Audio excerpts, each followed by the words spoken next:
पंजाब के एक छोटे से गांव में अहमद नाम का 12 साला लड़का रहता था।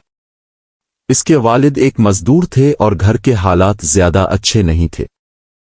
हर साल ईद उल अजहा पर अहमद की ख्वाहिश होती कि उनके घर भी एक खूबसूरत बकरा हो, मगर गुर्बत की वजह से यह ख्वाब अधूरा रह जाता। इस साल अहमद ने फैसला किया कि वो खुद मेहनत करके कुर्बानी के लिए पैसे जमा करेगा।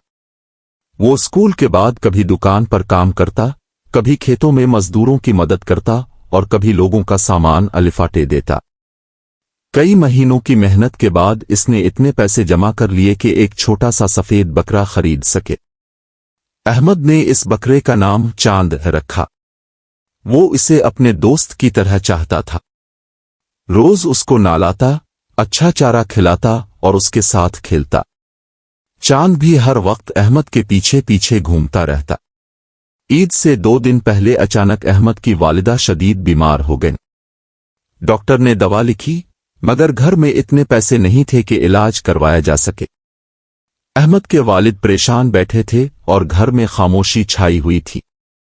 अहमद ने एक नजर अपने बकरे की तरफ देखा और दूसरी तरफ अपनी बीमार मां को।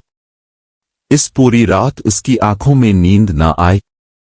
अगली सुबह वो खामोशी से चांद को लेकर मवेशी मंडी गया और उसे बेच दिया। जब वो वापस घर आया तो उसके हाथ में दवाओं का थैला था, मगर आंखें नम थीं। इसकी मां ने कमजोर आवाज में पूछा, अहमद, चांद कहाँ है? अहमद ने मुस्कुराते हुए जवाब दिया, अम्मू, अल्लाह ताला को सिर्फ जानवर की कुर्बानी नहीं बल्कि अपने दिल की कुर्बानी भी पसंद है। ये सुनकर उसके वालिद की आंखों से आंसू बहने लगे। ईद के दिन उनके घर जानवर तो नहीं था, मगर इसार, मोहब्बत और कुर्बानी की एक ऐसी मिसाल मौजूद थी जिसने सबके दिल जीत लिए। जब गांव वालों को अहमद के अमल का पता चला तो सबने मिलकर उनके घर राशन और कुर्बानी का गोश्त पहुंचाया।